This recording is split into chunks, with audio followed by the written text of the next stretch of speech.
If you had to battle flesh-eating vampires, what would you do? You'll have to battle an ancient organization and fight a secret evil that won't stop until it destroys the world. I'm going to break down the mistakes made, what you should do, and how to beat Hellsing Ultimate. This police girl will turn into a terrifying vampire and will be forced to watch everyone around her die. Her squad responds to a freaky emergency call in this small town, announcing there is something insane going on. Entering this church, they see this man tonguing this severed corpse, and then they get surrounded by more bodies, but they look different. Firing their weapons, they all get overrun and scream in sheer terror. Meanwhile, just outside of town, the police set up a perimeter, but get a visit from a strange lady who claims she's from a British organization that they've never heard of, introducing herself as Sir INTEGRA Fairbrook. She says she is the director of the Hellsing organization and declares that this sleepy small town has now become overrun with ghouls. The police look at her in confusion and concern, and she gives the lowdown of what's really going on. Vampires exist, and non-virgin humans that are attacked by vampires turn into their flesh-eating servants. The police chief can't believe what he's hearing, but INTEGRA warns them that her organization has been defending the British crown for generations, and if they don't listen to her now, this plague will spread, and millions more will die. This is her job. The servants of vampires are called ghouls, and them being in this town means there's a single vampire hiding here somewhere and controlling all of them. Then they get word on the radio that all of their human forces have been wiped out, and INTEGRA smiles, telling them that her top anti-vampire expert has already arrived. Meanwhile, deep into town, the policewoman from earlier tries running for her life. She's barely escaped death, but gets surrounded by bloodthirsty ghouls. Before we continue, we want to give a shout out to Tales & Dragons for sponsoring today's episode. Tales & Dragons' New Journey is a free-to-play RPG set in a vast fairy tale world. Strike the perfect balance between work and play by indulging in this idle game whenever you want. Unleash your imagination as the chosen dreamer and embark on thrilling adventures with fairy tale heroes. Discover a fun-to-play AFK game with a super convenient idle system. Level up effortlessly and score tons of rewards without complex tests. Immerse yourself completely in the game and say goodbye to frustrating level roadblocks. Nurture and strategically combine heroes for an awesome journey of growth. Plan carefully and create powerful hero combos to unleash their full potential in battles. Endless strategic fun awaits as you explore various hero skills, attributes, and gear options. Immerse yourself in a fantastical world of dragons and magic. Experience an incredible live performance that brings fantasy fairy tales to life. Join interactive adventures with diverse fairy tale characters and embark on an adrenaline-pumping quest to defeat dragons. Ooh.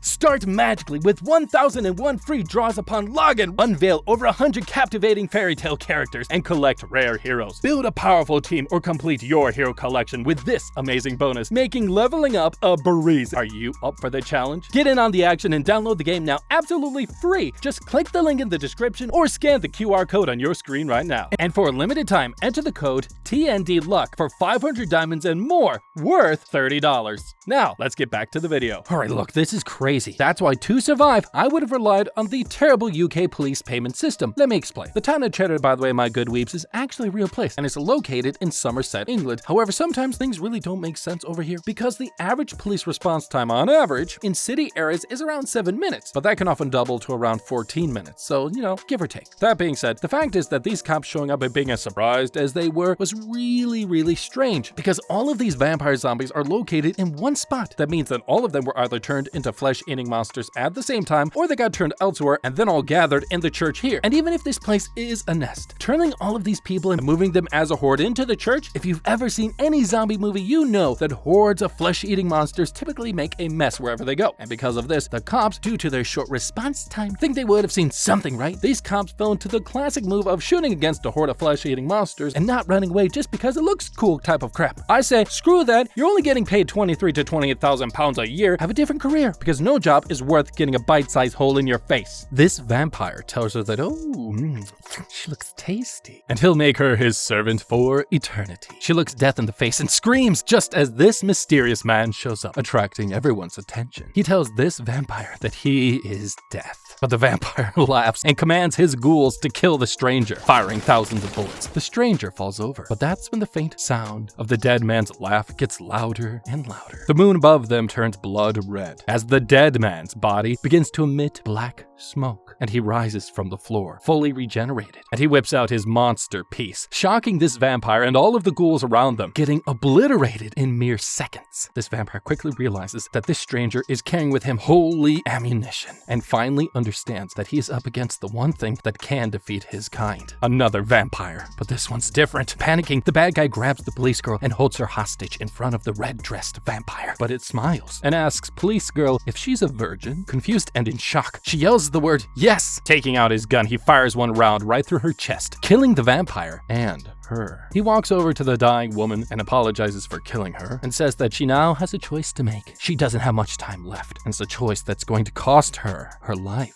or her soul. She reaches her hand out to him and finally passes out. A few days later, the police girl wakes up in this strange room and sees her wound completely healed and the mysterious man from earlier right next to her. Whoa, shit! Scaring her, and the fearless killer introduces himself as Alucard and reveals to her that she has now become a Draculina, a female vampire. She will now outlive the sun, live without daylight, and will be immortal for the most part, and be forced to feed on the blood of millions. She screams out in horror just as Integra enters the room with her butler, Walter. They tell her that she is now under the property of the Hellsing organization, and monster or not, she still better have manners and act like a lady. Integra tells her that they are a branch of monsters, really, designed to protect this country from other monsters, and she works for them now. Getting suited up, Alucard gives her her first mission and throws her straight into the fire, heading to the Midlands to inspect a new recent vampire attack, tracking the rabid vampires to this small house. Alucard forcefully enters and fires his big fatty right through this guy's gray matter. One of his henchmen try to run away, and Alucard tells the police girl it's now her time to shine, aiming her rifle in the general direction of the running away vampire. It's pitch black without a scope. She can't see anything. She doesn't know what to do, but Alucard calms her down and coaches her to aim like a vampire, unlocking her night vision, and she takes the shot, her bullet whizzing through the air, successfully killing this vampire and completing her first mission. Alucard smiles and tells her that she still has a long way to go until she reaches her full potential. Later, back at Hellsing headquarters, Integra tries to analyze all of the recent vampire ghoul attacks that have happened around the country because something strange is going on. The next day, they get notified that another vampire attack has happened, but this time it's somewhere where it's never been before, in a place that's technically outside of their jurisdiction, Ireland. Suiting up, Alucard and police girl head on over there by helicopter. Meanwhile, back at Hellsing headquarters, Integra suddenly gets word from one of her spies that the Vatican has sent someone to intercept Alucard. Someone from the Special Operations Unit, the 13th Division Iscariot, the Vatican's top soldiers. An organization that on the books doesn't exist within the Vatican. She quickly realizes who they sent and tells Walter that they need to go and save Alucard and police girl now. Back in Ireland, the two vampires land and do what they do best: kick ass and take names. There, Alucard and police girl get to work, cleaning up the aftermath, and he teaches her some new vampire tricks. And she tries to lick her sweet kill off of her, but suddenly she gets stabbed in the throat by someone's dagger. Shocking Alucard, he realizes it's a holy dagger, and suddenly senses that they're now both trapped within a spiritual barrier. They can't go anywhere, and he hears incoming footsteps. Standing across from him in the hallway, this man tells Alucard that he's heard a lot about him, and he is just like him. He introduces himself as Anderson, and he claims that he is from the Iscariot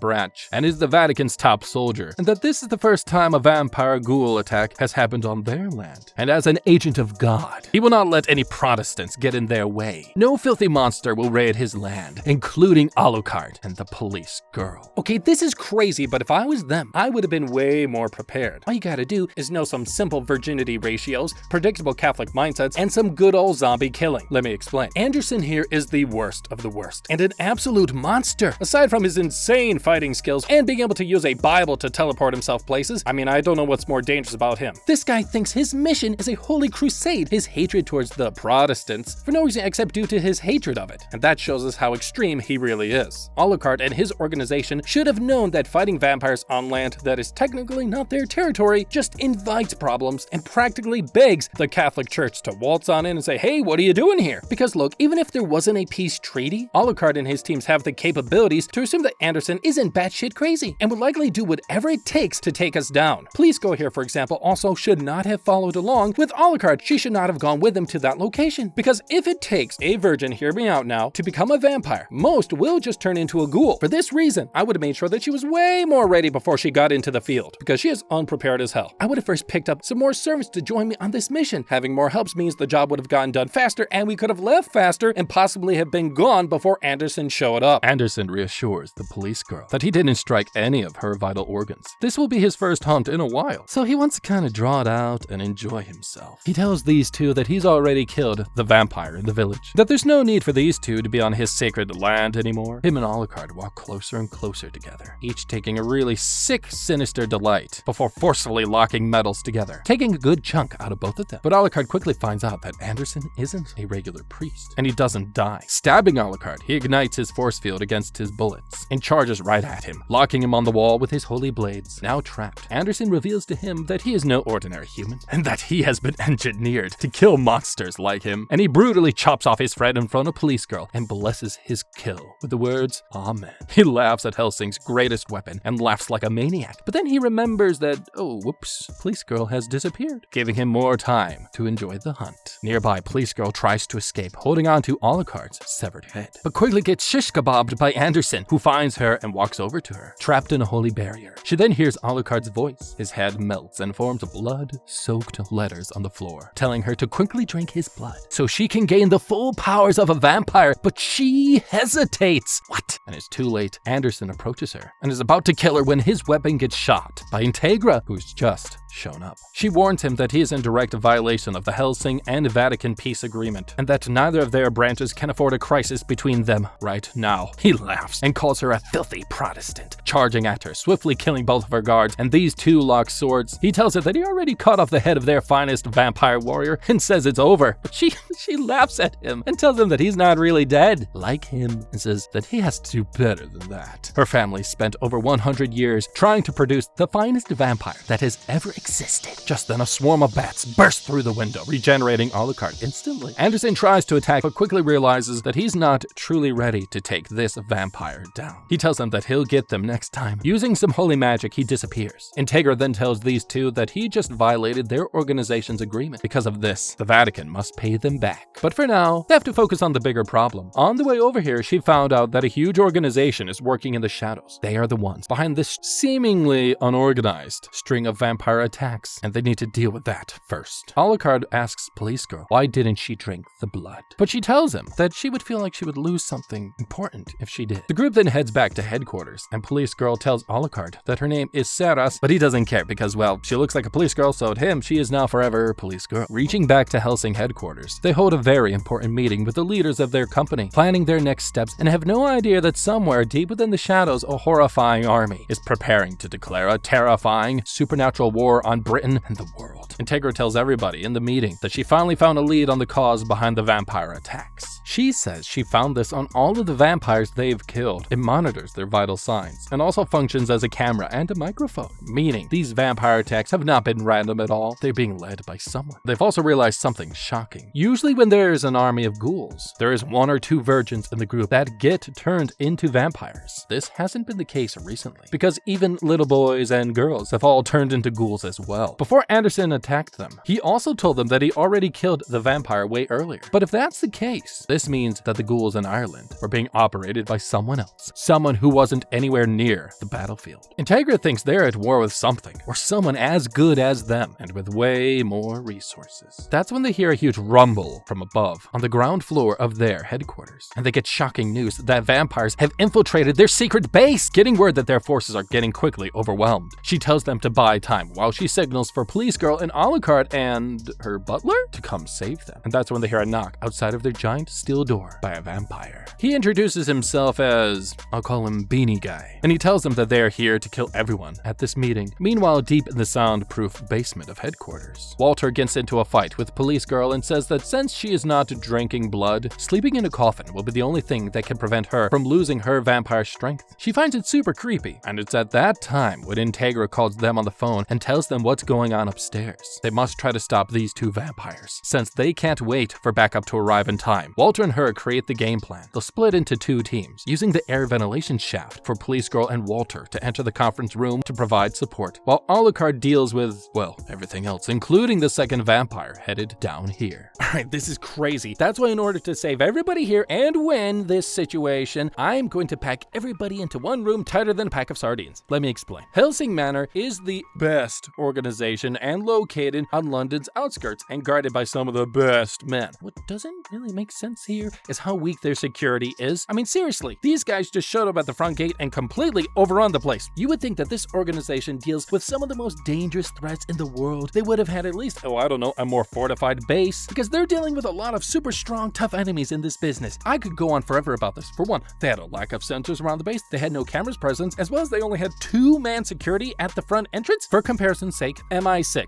The security description has been reported to having everything from security cameras, reinforced bomb and bulletproof walls, triple glazed glass to block electronic access and jamming, and the majority of the building being freaking underground, partially covered by a moat. But Helsing Manor, on the other hand, allowed a squad of soldiers to break through the front gates with a simple firearm. They went right through the front door, and no one really noticed until they were already inside. As British top monster hunting agency, that they would have been better funded and would have been able to better defend themselves from a bunch of enemies that effectively most of them are just run-of-the-mill soldiers, based on the principle of Occam's law, which states that usually the simplest explanation requires the fewest assumptions and is usually right. This means that it makes sense to assume that these people here are here to take out or abduct the top dogs of this organization, INTEGRA, Alucard, and all of these dudes around this table, which means don't split up. This is the worst thing that you could do. Keep your freaking ace in the hole Alucard with you at all times and go to the conference room. INTEGRA's men try to hold off the vampires and ghoul army, but it's a bloodbath, with the last human slaughtered except the ones in the room. Beanie Guy tells his brother that they've cleared the entire headquarters, and oh, it was so easy. And that's when his brother, this blonde guy, heads down into the basement to find Alucard. And that's when Beanie Guy sees a man step out in front of him. An old man, Walter, and suddenly a string of light zips past him, instantly cutting his army down in half. Walter then formally introduces himself as the butler and a former vampire hunter. And he brings his old man moves out of retirement and disposes of even more ghouls. Hordes more monsters try to overpower him, and he signals for Police Girl across the hall to take the shot, firing rounds, breaking up the ranks, and weakening the bad guy's forces. Panicking, Beanie Guy tries to escape, but gets caught by Police Girl, and the two interrogate him, finding out that he was sent here to attack the Helsing headquarters and kill their greatest weapon, Alucard. Someone more powerful than they could ever imagine is behind all of this, and he summons a second surprise army, overwhelming these two while he tries to reach the conference room. Walter failing to stop him, he busts through the doors, but INTEGRA welcomes him to Helsing, and they all blow him down. Back underground, blonde vampire enters Alucard's room and sees him sitting down, relaxed, and he tells Alucard that he is his biggest fan and is really honored to brutally slaughter him. They both draw their weapons and fire off rounds. Alucard quickly realizes that this blondie is more powerful than ordinary vampires, and finds out this monster and his brother were designed by somebody to take him down. Realizing he needs to use more power, Alucard then releases control system levels 3, 2, and 1, and announces to Blonde Guy that he's just been given approval to use his full power on him for a limited time, of course. And he unveils a new kind of horrifying power. The room suddenly goes black as Alucard summons these demon dogs to attack Blonde Guy, and he quickly finds out that he is no match for Alucard's powers. He tries to run away, but gets his legs blown off, forcing this low-level vampire to stare at the true vampire king. Horrified, he calls Alucard a monster, and this pisses him off, and he sends his devil dogs to consume this guy's soul. I love it. Back upstairs, the remaining ghouls overpowered Police Girl, forcing her to accidentally unleash more of her vampire powers, shocking INTEGRA, and she quickly runs to check on her, telling her to bury her monster back inside of her. Almost dead, Walter asks Beanie Guy who sent him, but Beanie Guy tells him that the chips they put inside of him means his boss already knows what's going on and will never let him talk. This was all part of an experiment, and that's when his body sets on fire. He flips them off and yells the words, "Beware of the millennium," and he kicks the bucket. This word captures everybody's interest, and they figure out that it must relate to what could very well be going on. They get to work trying to decipher what it could mean. The next day, Walter updates INTEGRA that so far, that millennium, that they've found Jack. Walter apologizes to INTEGRA and tells her that at this point they only have the word to go off of now dead vampires. But this could also mean a period of 1,000 years. And that's when INTEGRA notices something and figures out something incredible and thinks that this word is similar to the Millennium Empire that their country fought half a century ago, which has then led to a really rather sort of famous mustache man and his famous army. But they don't realize that this famous haircut army has already begun their terrifying world experiment. A few days later, the Hellsing organization hires ruthless mercenaries to gather at their headquarters because they now know that a war is coming and they need to get ready quickly. INTEGRA then reveals what their real mission will be. They will be fighting vampires and will be equipped with the tools to kill them. These mercenaries look at her a little bit confused and think she's crazy, forcing her to reveal to them that her organization is working with the British Empire to keep vampires a secret from society, and shows them proof.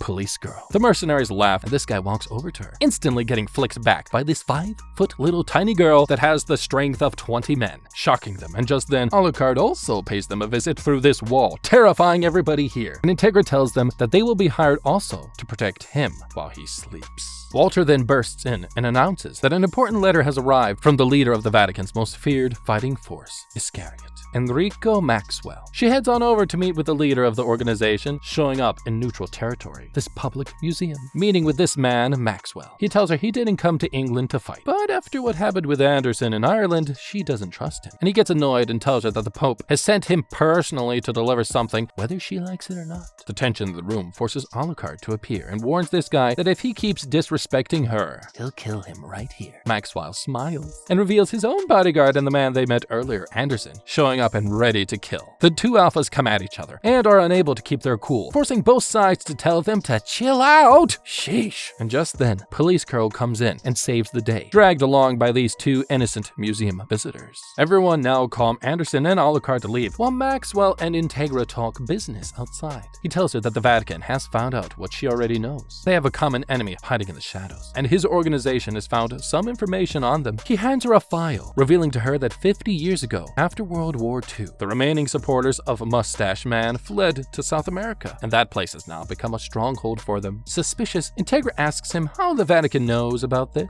and he says that, well, because they helped them escape and set up the new Millennium Bad Guys group, shocking INTEGRA. But he reassures her that this was years ago, way back in the old days, totally not recent at all. Okay, now look, this might not seem believable and really crazy information, but this actually can be all explained through Catholic immigration and economic recession. Let me explain. After World War II, thousands of Germans used escape routes out of Germany that became known as rat lines, and mainly led towards havens in South America, as well as the United States and Switzerland as well. These escape routes were supported by some clergy of the Catholic Church, since part of the escape routes did route to and roam through Rome. And because of this, relations between places in South America and Rome were already set up before World War II, which also is going to help expand Catholic immigration to the world. And the craziest part about all of this is that the world already knew about this since 1946. According to the Secretary of State, he said that the amount of Nazis using these rat lines to escape was negligible. And the Pope at the time also basically didn't see this as much of an issue either. He preferred to see fascist war criminals on board ships sailing to the New World rather than seeing them rotting in POW camps in Germany. INTEGRA and Maxwell continue to talk, not realizing that they're being watched by these two mustache-loving men and their leader. Later, INTEGRA tells Alucard that his team is headed south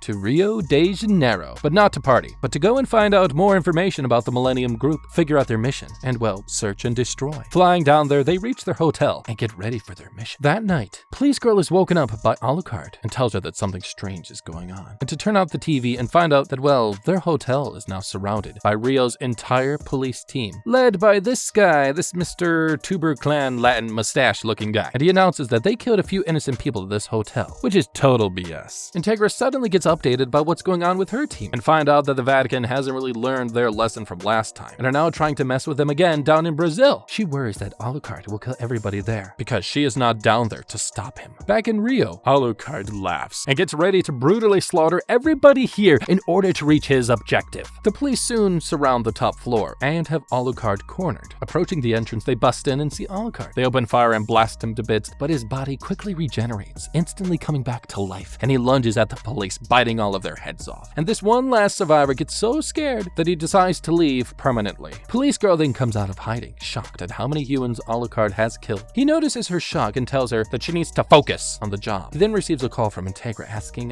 well, what's happening? We all good? You haven't killed everybody, right? Right? And he says he slaughtered all of them. And he tells her that no matter what he does, she is the one that ultimately must pull the trigger. She hesitates for a sec and almost almost show some humanity, but then steadies herself and tells him to focus and to kill everything and anyone that gets in the way of their plan, impressing even Walter. Alucard then busts out of the hotel room, meeting the rest of the police force and killing dozens more humans, making the police girls scared and alerting the rest of the city's police forces outside. And everybody is completely unaware that someone is watching him through this monitor, telling his people that he is impressing him, and he orders Mr. TUBERclan to attack. Meanwhile, Alucard continues to feed on the police. Going down the lift, he bursts through the front hotel door and litters the street flagpoles with dead bodies, and he's having so much fun. And he announces his powers, impressing even the mysterious glasses guy secretly watching him. And just then, Mr. TUBERclan reveals what's really going on and tells Alucard that the men who tried to attack him were all promised the elixir of life if they managed to defeat him, because this entire continent loves what the mustache-loving men stand for. And he reveals a bunch of flying cards and shoots them at Alucard, and these two battle it out in front of the rest of the police. Alucard tries to retreat to the roof to catch his breath for a hot sec, and realizes that the card that hurt him is preventing him from regenerating somehow. And that's when the police chief shows up again and strikes. Police girl also shows up and helps Alucard out, creating smoke in the air, allowing Alucard to sneak up behind him, breaking his foot and shooting his hand right through his entire body and winning this death match. Wasting no time, he drinks his enemy's blood and figures out everything he knows. The mustache men want to go to war with the world and have created a new, stronger vampire army. And just then, this dead vampire's body burns up as one of Hellsing's mercenaries rescues them on a helicopter, and they escape to a hidden location to catch their breath. All the while, Glasses Guy watches it all from afar. His minions get a little bit sad that they lost the battle, but this Glasses Guy's delighted since they've learned so much about Alucard's powers and his 50 years of hard work is about to pay off. Ordering them to head back home, his entire army of Sky Zeppelins plot a course to head straight for England. Glasses Guy's army quickly reaches this mustache-loving location to meet with the big boss of this whole thing. But here, Glasses Guy then reveals something that only a few people in his organization knows. They reveal that Hitler trusted him for his top secret Nazi plan, and they will use their new army of invincible vampires to take over the world. The boss guy is shocked at this twist, and Glasses Guy tells him that, well, he's no longer in charge. He is, and gets knocked on the floor, beating him up. The boss tries to force Glasses Guy to finally turn their mustache-loving kind into vampires like they agreed upon, because he's the only one that knows how. But then he suddenly gets stopped by this vampire and these men, and everybody surrounding this old boss turns on him. Major Glasses Guy then declares himself as the new boss again of this evil group and announces that he will start a war with the entire world. Back in England, INTEGRA calls Alucard and tells his men and his squad to get back to England now, and realize that escaping this mustache-loving country will be harder than they thought. And just then, Anderson tracks them down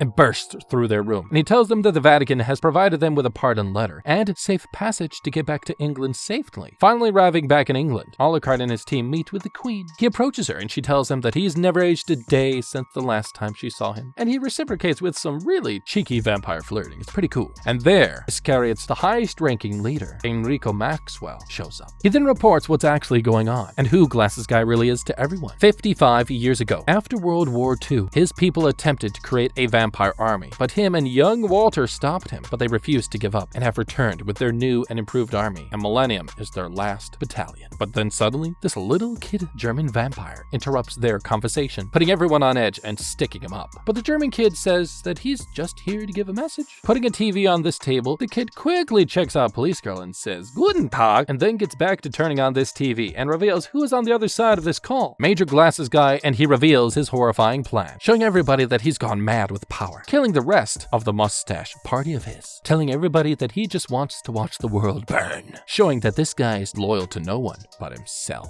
He declares that his true enemy isn't the Vatican's army, but his enemy is Britain. The Hellsing organization and Alucard, having heard enough, they kill the boy and shoot the TV, and the Queen then orders them to destroy the mustache men. Meanwhile, elsewhere, Major Glasses Guy then heads down the basement and meets with a little kid vampire who literally just got shot in the head and somehow traveled thousands of miles away and managed to reach back to Glasses Guy's base somehow. And the Germans then begin their Deus Ex Machina plan, and they lift up the entire German fleet here and head straight for England. A little later, Anderson calls the leader of the Iscariot, Maxwell, and they talk about their new change of plans to take revenge on Hellsing. Since the bad guys aren't interested in them, when the time is right, they'll destroy Hellsing and the mustache men when they aren't looking. The whole taking out two birds with one stone type of scenario. And Malcolm tells Anderson that the Pope himself has reissued all of his troops from the other branches to help the Iscariot win this war once and for all. Preparing for their next righteous crusade against the vampires, they must do whatever it takes to win and kill many monsters and humans that oppose their reign. The next day, Hellsing gets word from the British government that they've officially lost communication with their Eagle aircraft carrier, but the Royal Navy can't reach it because it's now out of their jurisdiction. The government says their men are trying to stop them, but INTEGRA says it's already too late. And they get word that all the men they sent have gotten murdered by one vampire with a long-ranged weapon. INTEGRA tells them that the ship is now run by vampires, which means it's their jurisdiction, and that means despite the incoming army sent to destroy England, she will stop everything she's doing and will go to save that one random aircraft far away from their main mission just because? Gosh, that is their biggest mistake. Alright, look, if I was these guys, in order to save the world and outsmart the bad guys, I'm going to tape Police Girl's chest. Let me explain. Isn't it a little bit convenient that now within the same time span of finding out that these guys want to attack London, that now, oh looky here, there's a boat just outside of the jurisdiction of the British Navy? That it's super obvious that they're trying to set us up. Like, we're the only ones legally that can go and take care of this situation. And on top of that, why are we trying to save a boat in the middle of the ocean for no reason other than there's a vampire on it? Why would you send your only trump card, Alucard, to go save this ship? It is dumb as hell. And look, Glasses Guy himself said that he's going straight for the Hellsing organization and the British government, London, which means they're probably going to create some sort of diversion like this, a really obvious one at that, just like how they did back in World War II with the Blitzkrieg. They would create a diversion so then they could send their attack force in and have them encounter very little resistance. Because why would you send Alucard, your greatest weapon, to anywhere other than London, the Hellsing organization's home site? I would go along with their plan and make them think that we are being set up, but I'm actually going to tape Police Girl's chest way tighter than a Victorian corset and make her look like Alucard, and then I'm going to send her with a bunch of dudes over onto that boat, make the bad guys think that Alucard is there while Alucard is actually with the Hellsing organization in London. See, not that hard. Walter and INTEGRA figure out how to drop Alucard onto the aircraft carrier using this special military reconnaissance plane. Piloting it, Alucard begins diving from the sky at 85,000 feet above and reaches Mach speed of 2.8 and charges down below, shocking all of these bad guys, including this vampire. They try to stop them, but he crashes the plane down into the ship like a madman,